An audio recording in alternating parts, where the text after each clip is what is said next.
غسل کا صحیح طریقہ کیا ہے؟ بنت یوسف، غسل میں پہلے ہاتھ دھوئیں، پھر کلی کریں، پھر ناک میں پانی ڈالیں، پھر تمام بدن پر پانی ڈالیں. کیا یہ طریقہ صحیح ہے یا یہ صحیح ہے کہ پہلے ہاتھ دھوئیں پھر کلی کریں وغیرہ وغیرہ وغیرہ؟ میں صحیح طریقہ بتا دیتا ہوں کیونکہ غلط طریقہ انہوں نے کچھ غلط اور صحیح طریقے مکس کر کے لکھے ہوئے.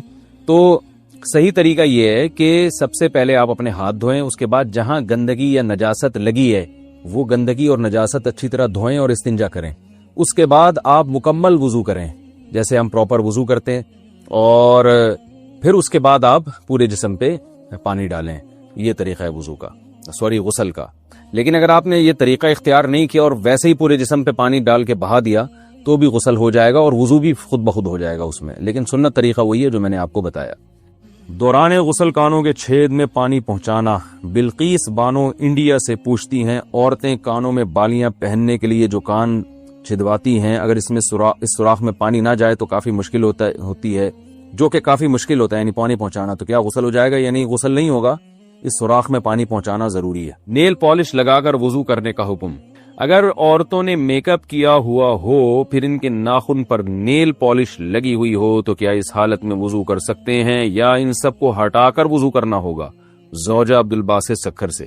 نیل پالش جو نارملی آتی ہے اس میں پانی نہیں جاتا تو اس کو ہٹا کر وضو کرنا ہوگا. باقی میک اپ تو جہاں تک ہمیں معلومات ہیں اس میں پانی چلا جاتا ہے.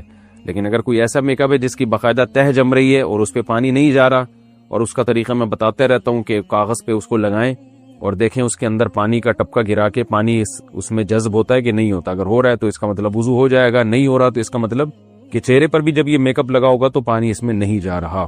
ایسی صورت میں وضو نہیں ہوگا، غسل نہیں ہوگا. نیل پالش کا کچھ حصہ رہ گیا تو نماز اور غسل کا حکم. بنت عبد المنعم کراچی سے. کیا اگر کسی حائضہ عورت نے نیل پالش لگائی اور پاک ہونے کے بعد یا 1-2 دن کے بعد دیکھا کہ نیل پالش کا کچھ حصہ باقی رہ گیا ہے تو کیا نمازیں اور غسل دہرانا ہوگا اور روزے کا کیا حکم ہے؟ جی ہاں، دہرانا ہوگا، کیونکہ اتنا سا بھی اگر ایک بال کے برابر بھی جگہ خشک رہ جائے تو نہ وضو ہوتا ہے اور نہ غسل ہوتا ہے. غسل کے وقت کان کی بالیاں اتارنا ضروری ہے کیا؟ ہے اس کی حالت میں کانوں میں جو بالیاں پہنی جاتی ہیں یا ناک میں پہنا جاتا ہے، کیا غسل کرتے وقت اس کو دھونا لازمی ہے؟ بنت عنایت ڈیرہ اسماعیل خان. جی ہاں، دھونا لازمی ہے. اگر ہلانے سے پانی اندر پہنچ جاتا ہے تو نکالنا ضروری نہیں ہے. اگر ہلائے بغیر یعنی وہ جو ناک میں ہے یا کان میں بالی ہے اس کو نکالے بغیر سوراخ میں پانی نہیں پہنچتا تو پھر اس کو دھونا لازم ہے، یعنی اس کو کھولنا اور پانی پہنچانا لازم ہے. وہمی نہ بنے، تھوڑا سا بھی یوں کریں تو پانی پہنچ جاتا ہے آرام سے. اس کو ہلا لیں اچھی طریقے سے بالی کو. کانوں میں جو خواتین کے بالیاں ہوتی ہیں پانی کا چھینٹا ڈال کے نا اچھی طرح سے بالی کو ہلا لیا جائے اور پانی پھینکا جائے تو پانی پہنچ جاتا ہے. باقی کے بعد دوبارہ خون آنا. انڈیا سے کسی نے پوچھا ہے کہ جی اگر حیض کے دنوں میں اچھی طرح خون نہ آئے اور پاکی حاصل کرنے کے بعد پھر دوبارہ خون شروع ہو جائے تو نماز کا کیا حکم ہے؟ کسی خاتون کو بلیڈنگ آئی جن دنوں میں آیا کرتی تھی اور جو ان کا ٹائم تھا بلیڈنگ کے بند ہونے کا اس کے بعد بھی آتی رہی، تو 10 دن سے پہلے جب بھی خون آئے گا نا، 10 دن سے پہلے اگر وہ خون بند ہو گیا تو یہ کنٹینیو حیض ہی کا خون کہلائے گا. میں اس کو مثال سے سمجھاتا ہوں. دیکھیں، کسی خاتون کی عادت ہے 5 تاریخ سے لے کے ان کو 10 تاریخ تک خون آتا ہے. اگلے مہینے 5 تاریخ کو خون شروع ہوا، 10 تاریخ کے بعد بھی کنٹینیو رہا، 11 تاریخ کو آیا، 12 تاریخ کو آیا، تو یہ کنٹینیو حیض ہی ہے.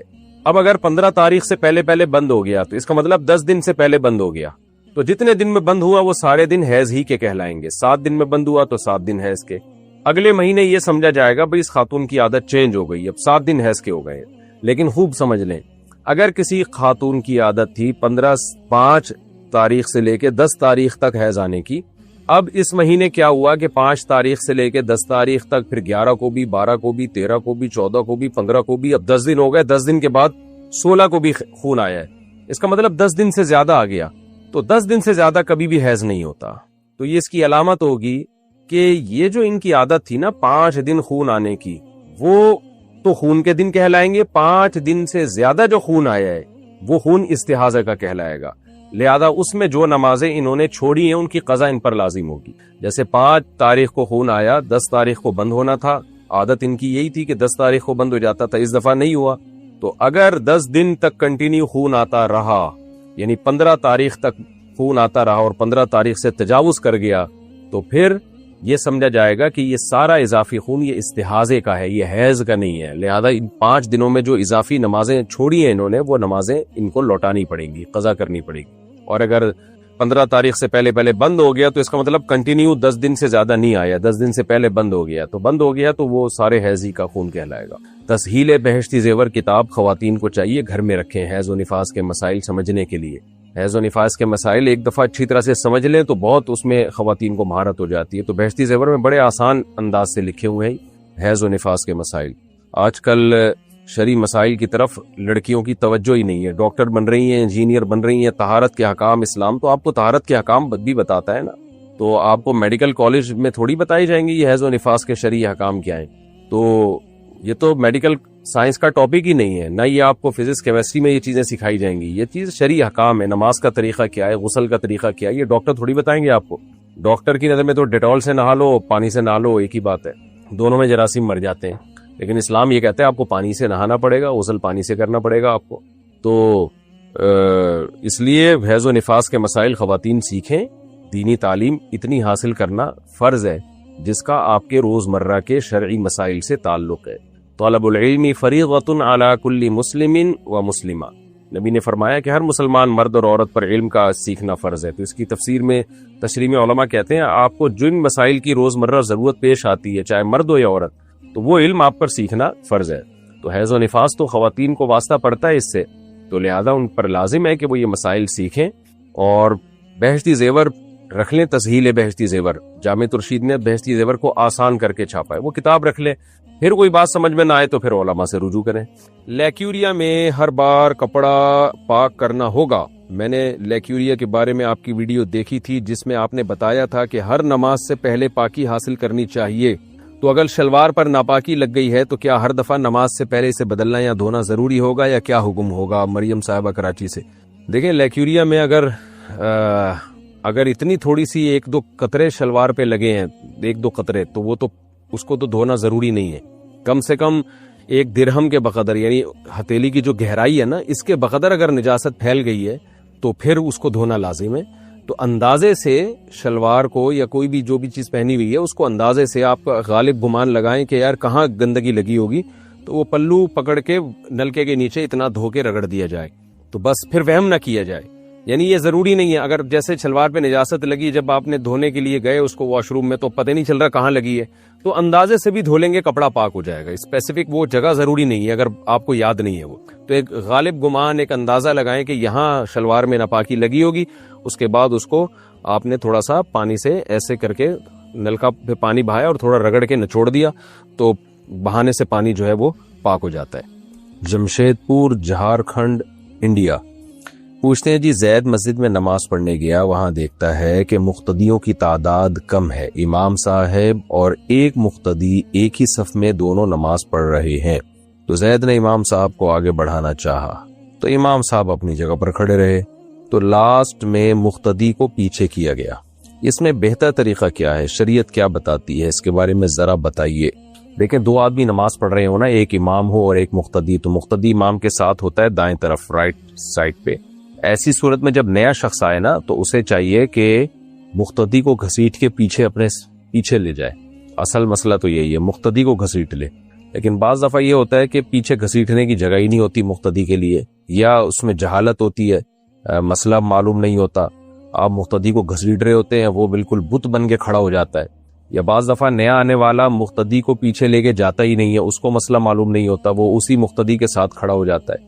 ایسی کنڈیشن میں پھر امام کو چاہیے کہ وہ ایک صف آگے بڑھ جائے، یعنی اولین کوشش ہو کہ مقتدی کو پیچھے گھسیٹ سے میری مراد یہ کہ بڑے آرام سے تمیز سے لے کے چلے جائیں آپ اس کو پیچھے، اور اگر وہ نہیں جا رہا ہے تو پھر امام کو چاہیے کہ وہ ایک صف آگے ہو جائے، اور اگر جگہ نہ ہو پیچھے جانے کی بھی آگے جانے کی بھی پھر اسی طرح پڑھ لیں اسی کے ساتھ کھڑے ہو کر۔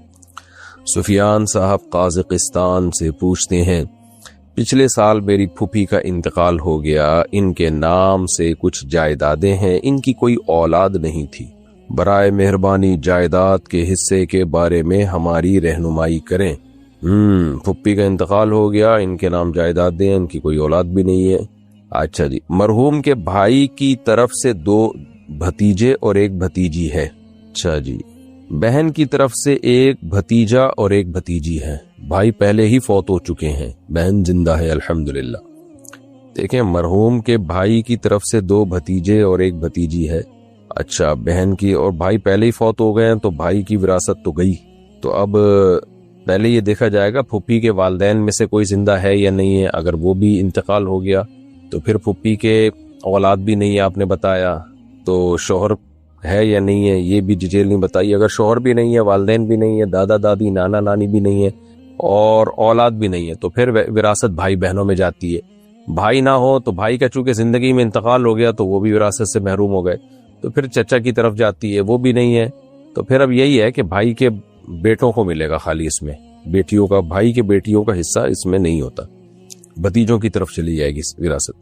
آپ کے لیے بہتر یہی ہے کہ آپ پوری ڈیٹیل وارثوں کی لکھ کے نا ریٹرن میں فتویٰ لیں، یا ہمارے چینل پہ ہی اگر آپ نے مسئلہ پوچھنا ہے تو پوری ڈیٹیل بتائیں ان کے والدین کی، اور والدین ان کے زندہ ہیں یا نہیں ہیں، اور ان کے شوہر زندہ ہیں یا نہیں ہے، تاکہ ہر ایک کا فیصدی حصہ پرسنٹیج کے حساب سے بتایا جا سکے۔ اچھا بھائی، تو آصابہ اس میں بھتیجا ہوگا، بھتیجی کا حصہ نہیں ہوتا اس میں۔ انڈیا سے یعنی پوری ڈیٹیل جب تک میں نہیں بتاؤں گا مجھے پتہ نہیں چلے گی، کنفرم نہیں بتا سکتا، کیونکہ سوال پوچھنے والے ایسے وارثوں کا تذکرہ چھوڑ دیتا ہے جن کا وراثت میں حصہ ہوتا ہے، اس کا یہ خیال ہوتا ہے کہ نہیں ہے۔ انڈیا سے کسی نے پوچھا اسلام میں داخل ہونے کا کیا طریقہ ہے، کیا کسی مولانا وغیرہ کے پاس جا کر ہی مسلمان ہوا جا سکتا ہے؟ اگر ان کے پاس جانے سے پہلے موت آ گئی تو کیا ہوگا؟ جب کسی غیر مسلم کو اسلام لانے کا خیال ہو تو جتنا جلدی ممکن ہو قریب میں جو بھی مسلمان ہو اس کے ہاتھ پہ اسلام کا اظہار کر لے۔ یہ بھی ممکن نہ ہو بند کمرے میں ہی کہہ دے کہ اشہد ان لا الہ الا اللہ واشہد ان محمدا عبدہ ورسولہ، یہ کلمہ پڑھ لے، لا الہ الا اللہ محمد رسول اللہ کہہ دے۔ یہ بھی نہیں آتا، اپنی زبان میں کہہ دے میں ایمان لایا اللہ پر جس کے سوا کوئی عبادت کے لائق نہیں ہے، اور محمد صلی اللہ علیہ وسلم اللہ کے رسول ہے۔ یہ جملہ زبان سے دہرا لے اس نیت سے کہ میں اسلام میں داخل ہو رہا ہوں، تو وہ انشاءاللہ مسلمان ہو جائے گا۔ کیونکہ اگر کسی کو اسلام لانے کا خیال آیا اور اسلام لانے سے پہلے اس کی موت واقع ہو گئی تو اس کا شمار کافروں میں ہی ہوگا، اس لیے اس میں جلدی کرنی چاہیے اگر کسی کو اسلام کا خیال آ بھی گیا ہے۔ آصف صاحب سعودی عرب سے، میں ایک ریسٹورنٹ میں کام کرتا ہوں، یہاں پر ایک عورت اپنے ہاتھ کا کنگن بھول کر چلی گئی اور میں نے اس کو سونا سمجھ کر اٹھا لیا، مگر وہ سونا تھا یا نہیں تھا مجھے نہیں پتا، اور وہ جب واپس لینے کے لیے آئی تو میں نے ڈر کی وجہ سے نہیں دیا اور بعد میں پھینک دیا۔ اللہ کے بندے کیا کیا ہے آپ نے بھی، اور اب میں اپنے کیے پر شرمندہ ہوں اور اللہ کا خوف بھی ہے۔ کہنا یہ ہے کہ اب میں اس کی قیمت کیسے ادا کروں، کیونکہ اب وہ عورت کہیں مجھے مل نہیں سکتی، تو اب میں کیا کروں؟ جناب آپ اس کی جو بھی قیمت ہے وہ عورت کو تلاش کریں، آپ حتی الامکان، بہت سارے طریقے ہو سکتے ہیں۔ آپ اعلان لکھ کے لگا دیں کہ یہاں فلاں دن کوئی خاتون آئی تھی، اپنا کنگن بھول گئی تھی، کسی بھی طرح سے اناؤنسمنٹ کریں حتی الامکان جتنے آپ کے بس میں۔ بالکل جب نا امید ہو جائیں تو پھر اس کنگن کی مارکیٹ ویلیو کا اندازہ لگا کے آپ اس کی قیمت کو صدقہ کر دیں۔ اگر غریب ہیں تو پھر آپ پر صدقہ کرنا لازم نہیں ہے، اگر آپ یعنی زکوٰۃ کے مستحق ہیں، اور لیکن اس میں بھی 2 افراد کو گواہ بنائیں آپ کہ وہ میں نے رکھ لیا ہے کیونکہ میں غریب ہوں۔ کسی کو گواہ بنا کر آپ، اور اس نیت سے رکھیں کہ جیسے ہی مالک آئے تو میں اس کو دوں گا پیسے، اور اگر آپ غریب نہیں ہیں تو پھر آپ پر اس کا صدقہ کرنا واجب ہے۔ غریب کا مطلب زکوٰۃ کے مستحق اگر نہیں ہے تو۔ انڈیا سے کسی نے پوچھا ہے میری عمر 33 سال ہے، میرے ساتھ ایک بہن ہے، ہمارے ہاں جہیز کا، دہیج لکھا ہوا ہے، اچھا ہندی میں شاید دہیج کہتے ہیں، کا بہت زیادہ چلن ہے۔ چلن بھی انڈیا کا لفظ لکھا ہے، صحیح ہے۔ اچھا مجھے اس وجہ سے ہندی آ رہی ہے آہستہ آہستہ۔ اس کی وجہ سے ہر بہن کی شادی میں قرضہ لینا پڑتا ہے، اگر میں جہیز اچھا نہیں دوں گا تو رشتے بھی نہیں آتے، پر آپ کا بیان سنا ہے کہ قرضہ نہیں لینا چاہیے، تو میں کیا کروں؟ میری اپنی بھی اب تک شادی نہیں ہوئی۔ جناب قرضہ جب آپ لیں گے تو ادا بھی تو کرنا پڑے گا نا، تو وہ کہاں سے دیں گے آپ؟ تو آپ کو چاہیے تھا کہ جب آپ کو پتا ہے کہ شادی پر آپ کا پیسہ خرچ ہوگا، اس کے بغیر کہیں کوئی رشتہ ہی نہیں دے گا، تو پہلے سے ہی آپ قسطیں یعنی اپنی آمدن میں سے کچھ پیسے کاٹ کے جمع کرتے رہتے آپ۔ یہ بات میری سمجھ سے بالاتر ہے کہ لوگ جب پینشن آتی ہے اور ان کو پتا ہے کہ یہ پریشانی آئے گی تو اس وقت پھر قرضہ لے رہے ہوتے ہیں، تو اس کی پلاننگ پہلے سے کیوں نہیں کی؟ وہی پیسے آپ نے بعد میں بھی تو اپنی تنخواہ یا اپنی آمدن کاٹ کے ادا کرنے ہیں نا، تو وہی پہلے سے کاٹ کے کیوں نہیں جمع کر لیا آپ نے؟ تو قرضے کی مصیبت میں اپنے آپ کو کیوں ڈال رہے ہیں؟ تو اس لیے پہلی کوشش تو آپ یہی کریں کہ آپ اپنی آمدن سے کچھ پیسے بچائیں جہیز دینا تو صحیح رواج نہیں ہے، لیکن مجبوری میں اگر دینا پڑے، بہن کی زندگی برباد ہونے کا خطرہ ہو، تو پھر مجبوری میں جائز ہے۔ تو ایسی صورت میں آپ پہلے سے جمع کر کے رکھیں پیسے، عین وقت پہ آپ کیا کر رہے ہیں تو بعد میں بھی تو ادا ہی کرنے ہیں نا، تو پہلے آپ یوں سمجھیں کہ وہ یا کسی سے قرضہ لیا ہوا ہے وہ میں ادا کر رہا ہوں، اس نیت سے آپ منتھلی آپ اپنی انکم میں سے کچھ جمع کرتے رہیں۔ بہرحال اب اگر ہو گیا ہے، مجبوری ہے، تو جائز ہے قرضہ لینا، لیکن میں پھر بھی مشورہ دوں گا کہ حتی الامکان نہ لیں اور ایسا رشتہ تلاش کریں جو خرچے کے بغیر آپ کی جہاں شادی ہو جائے، اور یا پھر یہ کر لیں کہ قسطیں لینا، یعنی کچھ پیسے بچائیں اپنے پاس، یا گھر کی کوئی چیز بیچ دیں، آپ کچھ بھی کریں، حتی الامکان قرضے سے اپنے آپ کو بچائیں۔ نہیں ہوتا تو پھر جائز ہے قرضہ لینا بھی، اگر واپسی کا یقین ہے آپ کو کہ میں واپس کر سکتا ہوں۔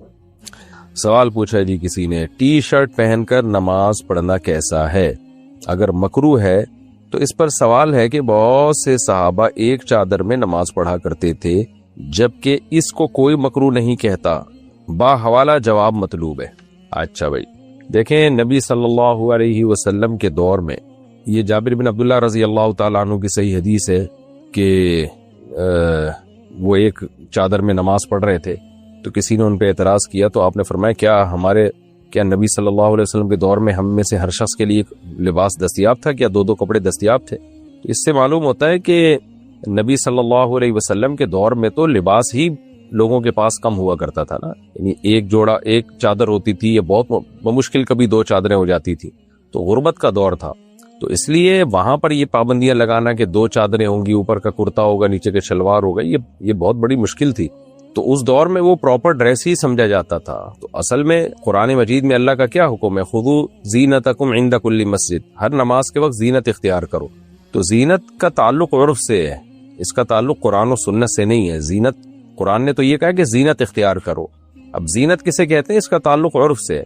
تو پہلے زمانے میں ایک چادر ہوتی، یہ بعض دفعہ تو صرف ایک تہبند ہوتا، وہی پہن کے لوگ نبی صلی اللہ علیہ وسلم کی محفل میں بھی چلے جایا کرتے تھے، وہی پہن کے لوگ اپنے کام بھی کر رہے ہوتے تھے۔ لیکن آج اگر آپ صرف شلوار پہنے، اوپر قمیض نہ پہنے، اور آپ سوسائٹی میں گھومنا شروع کر دیں تو لوگ آپ پہ ہنسیں گے۔ تو وہ لباس جو پہن کے آپ عام مجمع میں نہیں جا سکتے، وہ لباس پہن کے اللہ کے سامنے کھڑے ہونا بھی بے ادبی ہے۔ اب اس پہ قرآن و حدیث کا حوالہ طلب کرنا کہ نہیں جی یہ حدیث دکھاؤ کہ پراپر کرتے میں ہی نماز پڑھنی ہے، تو یہ مطالبہ ہی غلط ہے۔ ہم یہ تو دکھا سکتے ہیں کہ صحابہ نے اس دور میں اس لباس میں نماز پڑھی ہے جو اس دور میں رائج تھا، تو ہمیں پتہ چلتا ہے کہ نماز اسی لباس میں پڑھنی چاہیے جو سوٹیبل لباس ہو، جو پراپر ڈریس ہو، جسے پہن کے آپ کسی مجلس میں جاتے ہوئے شرماتے نہیں۔ اب آپ دیکھ لینا، اگر ہماری مسجد میں یا عام مسجدوں میں امام صاحب بغیر قمیض کے آ جائیں، صرف شلوار پہن کے آئیں، ناف سے گھٹنے تک جو ہے، بلکہ چڈا پہن کے آ جائیں ناف سے گھٹنے تک، اور دلیل یہ دے کہ یہ دکھاؤ حدیث میں کہا ہے کہ پراپر شلوار پہننا ضروری ہے، پراپر کرتا پہننا ضروری ہے، تو ظاہر ہے کوئی نہیں دکھا سکتا، ہم تو یہ دکھائیں گے بھائی سطر ڈھانپنا ضروری ہے، اور سطر امام صاحب نے ڈھانپا ہوا ہو، تو ایسے چڈے میں آ جائیں آپ، لمبا سا چڈا ہو، گھٹنے دھکے ہوئے اس میں، اور امام صاحب مصلی پہ آ کے کھڑا ہو جائے، پبلک مار کے نکال دے گی، بولے کہ پاگل ہو گئے بھائی۔ وہ دلیل دے کہ صحابہ کے دور میں تو ازار پہن کے نماز پڑھتے تھے، اور اس پہ کوئی دلیل دو کہ جی کرتا بھی ضروری ہے اور شلوار بھی ضروری ہے، تو یہ کہا جائے گا بھائی صحابہ کے دور میں جو لباس رائج تھا وہ اس لباس میں نماز پڑھتے تھے، ہمارے دور میں یہ لباس رائج ہے، تو ہم اگر اس کے خلاف چلیں گے تو سوسائٹی میں ایک عجیب نظروں سے دیکھے جائیں گے، اور یہ توہین ہے سامنے والے کی۔ آپ اپنے ابا کے پاس اس ڈریس میں جا کے بیٹھ جائیں تو برا سمجھا جائے گا، بڑوں کی محفل میں، خاندان میں آپ اس طرح سے چڈا پہن کے بیٹھ جائیں تو سارے آپ کو برا بھلا کہیں گے۔ تو اس کا تعلق عرف سے ہوتا ہے، تو ہمارے عرف میں پراپر ڈریس یہی ہے کہ آپ باقاعدہ کرتا شلوار پہنیں یا پورا جسم ڈھانپیں آپ۔ باقی ٹی شرٹ کا جہاں تک مسئلہ ہے، تو صحابہ کے دور میں ٹی شرٹ نہیں تھی، تو لہذا اس پہ حدیث طلب کرنا کہ ٹی شرٹ میں نماز ہوتی ہے کہ نہیں ہوتی، آپ حدیث دکھائیں، یہ بھی پاسبل نہیں ہے، کیونکہ اس دور میں ٹی شرٹ تھی نہیں۔ اس دور میں جو لباس تھا وہ پہن کے انہوں نے نماز پڑھی، جبہ بھی پہنا کرتے تھے بعض لوگ، بعض کرتا بھی پہنا کرتے تھے، تو ٹی شرٹ نہیں تھی۔ آج ٹی شرٹ ہے تو ٹی شرٹ میں بھی نماز ہو جائے گی۔ تو اگر اس میں کوئی یہ کہے کہ یہ ناجائز ہے تو ناجائز ہونے کی دلیل ہمیں چاہیے، جائز ہونے کی دلیل نہیں چاہیے۔ ہاں کوئی ناجائز، جیسے ناجائز کیا ہے، شلوار یا ازار یا کوئی بھی ٹخنوں سے نیچے ہو مرد کے لیے، اس کے ناجائز ہونے کی دلیل ہے صحیح بخاری صحیح مسلم کی حدیث، نبی صلی اللہ علیہ وسلم نے فرمایا ان اللہ لا يقبل صلاۃ رجل مسبل ازارہ، اللہ اس کی نماز قبول نہیں کرتے جو اپنے ازار کو لٹکاتا ہے، یعنی لٹکانے سے مراد دوسری حدیث میں پتہ چلتا ہے ٹخنوں سے لٹکاتا ہے۔ تو ایسا لباس پہننا جسے پہن کے آپ کسی عام محفل میں نہیں جا سکتے، وہ لباس پہن کے نماز پڑھنا جائز نہیں ہے۔ اسی طرح ایسا لباس جو مرد کا لباس ٹخنوں سے نیچے ہو وہ لباس پہن کے نماز پڑھنا بھی جائز نہیں ہے۔ اچھا بھائی دیکھیں، نبی صلی اللہ علیہ وسلم نے آستینیں موڑنے سے منع کیا ہے۔ موڑنے سے بھی منع اسی وجہ سے کیا، علماء کہتے ہیں کہ وہ جو لباس تھا عرف کے خلاف ہو جاتا ہے۔ جیسے آپ ایسے کر کے نا آستینیں یوں کر کے نماز پڑھ رہے ہو، وجہ اس کی ہے کہ آپ اس طرح سے کر کے آپ کسی محفل میں جاتے نہیں ہیں، یہ لباس عرف کے خلاف سمجھا جاتا ہے۔ تھوڑی بہت آستینیں فولڈ ہوتی ہیں، اس کو برا نہیں سمجھا جاتا، لیکن آپ نے پوری یوں کر کے آستینیں یہاں تک چڑھائی ہوئی ہوں تو آپ کسی محفل میں جاتے ہوئے شرماؤ گے، لوگ کہتے ہیں کیا کیا ہو بھائی، ان کو نیچے کرو آستینوں کو۔ تو ٹی شرٹ میں تو آستینیں یعنی ہوتی ایسی ہیں کہ کٹی ہوئی ہوتی ہیں، وہ تو اس کے لباس کا حصہ ہے، جبکہ ہم جب آستینیں فولڈ کرتے ہیں تو وہ لباس کا حصہ نہیں ہے بلکہ لباس کی ہیئت کو آپ نے تبدیل کر دیا ہے۔ تو اس لیے ٹی شرٹ میں کوئی حرج نہیں ہے، البتہ آستینوں کو موڑنا اوپر تک یہ ٹھیک نہیں ہے، کیونکہ عرف میں اس کو معیوب سمجھا جاتا ہے۔ صدیقی زید شعیب ممبئی سے کہتے ہیں بورڈ کے امتحان کی وجہ سے جمعہ چھوٹ جائے تو کیا کریں؟ اللہ کے بندو، جمعہ چھوڑنا کوئی ہلکی چیز ہے؟ آپ ایگزام کی بیس پہ جمعہ چھوڑ رہے ہیں، تو کچھ جن لڑکوں کا ایگزام ہوتا ہے ان کو چاہیے کہ وہ سب مل جل کے کوئی جمعہ پڑھنے کا اہتمام کریں۔ بہرحال جمعہ چھوٹ جائے تو ظہر کی نماز پڑھی جائے گی۔ دوحہ سے کسی نے پوچھا اس سال عمرے کا ارادہ ہے، جب میں مکہ میں ہوں گا کیا مجھے قصر نماز پڑھنی ہوگی یا مکمل؟ اگر مقامی امام کے پیچھے نماز پڑھوں گا تو قصر کیسے پڑھی جائے گی؟ بھائی مقامی امام کے پیچھے تو آپ پوری نماز پڑھیں گے، باقی آپ مکہ میں اگر 15 دن ٹھہرنے کی نیت سے جا رہے ہیں تو پوری پڑھیں گے، 15 دن سے کم کی نیت سے جا رہے ہیں تو پھر آپ قصر نماز پڑھیں گے، 2 رکعتیں، مغرب اور وتر پورے ہوں گے، اور فجر کی 2 سنتیں بھی پڑھنی چاہیے، اور باقی امام کے پیچھے جب پڑھیں گے تو بھی جو امام پڑھے گا اتنی ہی پڑھنی پڑے گی آپ کو۔ زبیر خان انڈیا سے، کیا عورت عید کی نماز ادا کر سکتی ہے؟ اگر جہاں کوئی خاتون عید کی نماز پڑھنا چاہتی ہیں وہاں ان کے لیے، خواتین کے لیے بھی عید کی نماز کا انتظام کیا گیا ہے، تو پھر مکمل پردے میں خوشبو لگائے بغیر اور پراپر یعنی عورت کے لیے پردے کا بہت زیادہ اہتمام ضروری ہے نماز کے لیے خاص طور پر، تو مکمل پردے کی حالت میں اور خوشبو لگائے بغیر جانا ان کے لیے جائز ہے۔ انڈیا سے کسی نے پوچھا میں ایک مسلمان لڑکی ہوں، ایک ہندو لڑکے کو پسند کرتی ہوں، اگر ہم اپنے مذہب میں رہ کر شادی کر لیں تو کیا ہمارا نکاح صحیح ہو جائے گا؟ نہیں جناب، ہندو کی شادی یا غیر مسلم کی شادی مسلمان لڑکی سے نہیں ہو سکتی، یہ زنا ہوگا، یہ شادی نہیں ہوگی۔ انڈیا حیدرآباد سے کسی نے پوچھا ہے میں جس سے شادی کرنا چاہتا تھا اس کی شادی کہیں اور ہو گئی ہے، میں اب کسی اور سے شادی نہیں کرنا چاہتا، مگر میرے گھر والے میری شادی کر رہے ہیں، میں اب کیا کروں؟ بھائی آپ جلدی شادی کر لیں تاکہ آپ کے دل سے وہ نکل جائے، کیونکہ اس کی شادی کہیں اور ہو گئی، اس کے بچے آپ کو ماموں کہنے والے ہیں تھوڑے دنوں میں، تو بہت بڑی ٹینشن کھڑی ہو جائے گی، تو اس کا حل یہی ہے کہ آپ کے بچے اس کے شوہر کو پھر ماموں کہیں، تو اس لیے آپ شادی کر لیں، آپ کا دماغ وہاں سے انشاءاللہ ہٹ جائے گا۔ ایسا ہوتا رہتا ہے سوسائٹی میں، بہت دفعہ بہت پبلک کے ساتھ ایسا ہوتا ہے، چاہتا کوئی اور ہے، شادی کہیں اور ہوتی ہے، دنیا اسی کا نام ہے، ٹینشن لینے کا نہیں ہے۔ شانزہ پاکستان، میں نے سنا ہے کہ میوزک کے بغیر ایسا گانا سننا شرعاً جائز ہے جس میں کوئی شرکیہ بات نہ ہو۔ میں نے یہ بھی سنا ہے کہ اگر ایسا گانا گایا یا سنا جائے جس میں نامحرم سے محبت کا اظہار ہو تو وہ ناجائز ہے، لیکن میرا سوال یہ ہے کہ پھر تو FSC اور میٹرک میں اردو کی کتاب میں غزلیں پڑھنا بھی ناجائز ہوگا، اس میں کتنی حقیقت ہے؟ برائے مہربانی بتا دیں۔ غزلوں میں اور گانوں میں فرق ہے، گانا صحیح نہیں ہے، نہ سننا ٹھیک ہے نہ گانا صحیح ہے، چاہے میوزک کے بغیر ہی کیوں نہ، البتہ اتنی گنجائش ہے میاں بیوی ایک دوسرے کو بغیر میوزک کے گانا سنا سکتے ہیں، باقی یہ کہ غزلوں پر آپ اس کو قیاس نہیں کر سکتے، غزلیں تو غزل ہوتی ہے، گانے کا ایک الگ سے ترنم ٹائپ کی ایک چیز ہوتی ہے، وہ ترنم میں غزل پڑھنا بھی جائز ہے، اور غزلیں تو ایک عربی ادب سیکھنے کے لیے ہوتی ہیں، اردو ادب، اگر اردو غزل ہے تو اردو ادب سیکھنے کے لیے، عربی غزل ہے تو عربی ادب سیکھنے کے لیے، تو وہ تو زبان میں مہارت پیدا کرنے کے لیے ایک اچھا اس کا ایک مقصد ہوتا ہے غزل کا، اور پھر غزل میں جو عشق معاشقے کی باتیں ہوتی ہیں وہ آپ کہیں اور بھی لے جا سکتے ہیں، اس میں ضروری نہیں ہے کہ اس سے عورت ہی مراد ہو، لیکن بہرحال گانے میں فسادات زیادہ ہیں، اور گانا سنتے سنتے پھر لوگ آگے جو ہے وہ ڈراموں فلموں کی طرف بھی جاتے ہیں، موسیقی کی طرف بھی جاتے ہیں، تو غزلوں پر اس کو قیاس نہیں کیا جائے گا، غزل تو ایک سادہ سی چیز ہوتی ہے، اس کو تھوڑا بہت ترنم سے لوگ پڑھ لیتے ہیں، گانے کا ترنم اور غزل کے ترنم میں بہت فرق ہے، گانے کا ترنم ایک بہت ہی الگ اس انداز کا ہوتا ہے، اور یہ سب چیزیں انسان کو اللہ کی یاد سے غافل کرتی ہیں۔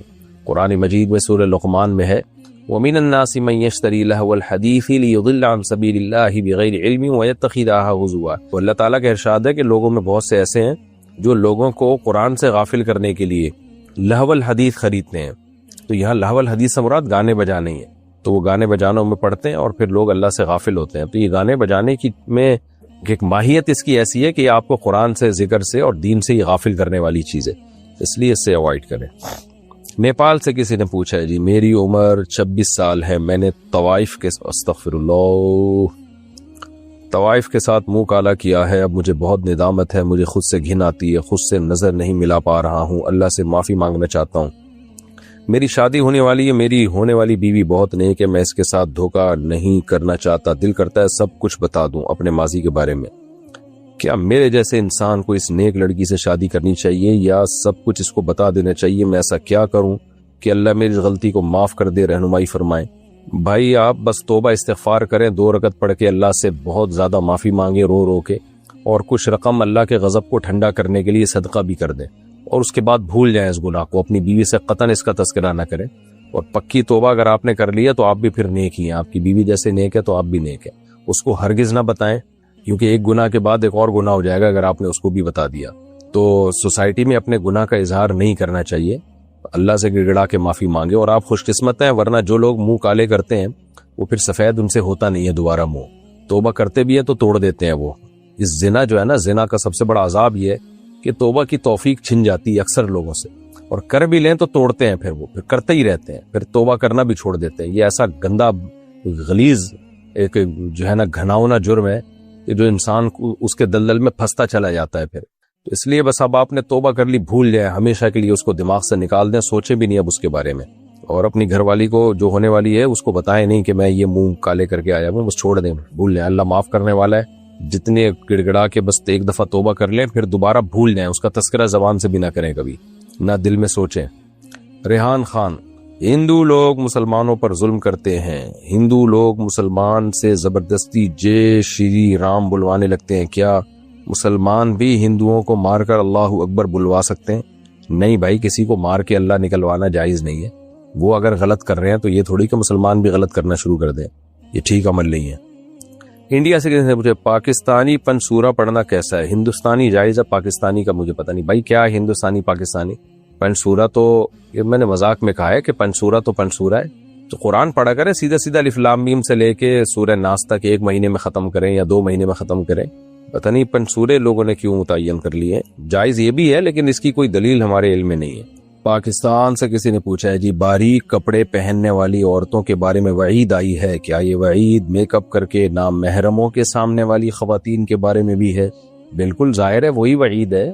نبی صلی اللہ علیہ وسلم نے فرمایا رب کاسیات عاریات، بہت سی عورتیں لباس پہننے کے باوجود برہنہ ہوں گی، یعنی باریک کپڑا ہوگا ان کا. اور آپ نے فرمایا لا یجدن ریح الجنہ وان ریحها لیوجد من مسیرۃ کذا وکذا، وہ جنت کی خوشبو بھی نہ پائیں گی. حالانکہ جنت کی خوشبو تو کئی بہت دور سے محسوس ہوتی ہے، تو جنت کے قریب بھی نہیں پھٹکنے دے گا اللہ تعالیٰ ان کو. تو اب اس کی وجہ کیا ہے کہ وہ غیر محرم مردوں کی اٹریکشن کا ذریعہ بنتی ہیں. تو اسی طرح زینت اختیار کر کے مردوں کے سامنے آنا، چاہے وہ میک اپ ہی کیوں نہ ہو، تو وہ بھی اٹریکشن کا ذریعہ ہے. تو دلالت النص سے یہ بات ثابت ہے کہ جو وعید وہاں ہے وہ وعید یہاں بھی ہے. انڈیا سے کسی نے پوچھا رمضان میں اللہ کو اپنا بنانے والا عمل بتا دیجئے جو روزانہ پابندی سے ادا کیا جا سکے. بھائی جان رمضان تو گزر گیا ہے، آج تو انڈیا میں عید ہے، کل ہمارے ہاں عید تھی. تو یہی ہو سکتا ہے کہ آپ آئندہ کے لیے خیال کریں. اور رمضان میں دعاؤں کی کثرت، نوافل، یہ سب چیزیں، صدقہ خیرات، سب چیزیں رمضان میں ایسی ہیں جو اللہ کے قریب لے جاتی ہیں انسان کو. کوئی بھی نیک عمل کرے انسان اللہ کے قریب ہوتا ہے، لیکن سب سے زیادہ ذکر کرنے کا اثر، ذکر اور دعائیں، یہ 2 چیزیں جتنا اللہ کے قریب کرتی ہیں کوئی اور چیز نہیں کرتی. یونس صاحب انڈیا سے: میری بہن اپنی پسند سے شادی کرنا چاہتی ہے مگر میری امی اس جگہ کرنے کو تیار نہیں، جبکہ میرے ابو اس جگہ کے لیے راضی ہیں. اس بات پر امی گھر چھوڑ کر ماموں کے گھر چلی گئی ہے. ان کو سمجھانے کے لیے 2 بار گئے مگر وہ آنے کو تیار نہیں. میرے 2 بھائی بھی اس شادی کے خلاف ہیں، جبکہ میں اور ابو اسی رشتے کے لیے راضی ہیں جہاں بہن چاہتی ہے، کیونکہ کل کو کوئی اور وقت آئے گا، کوئی اور دقت آئے گی تو اور زیادہ عزت خراب ہوگی. رہنمائی فرمائے میں کس کا ساتھ دوں، امی کا یا ابو کا؟ اللہ نے لڑکی کا ولی باپ کو بنایا ہے. اگر ابا کہیں شادی کرنا چاہ رہے ہیں تو ماں کے لیے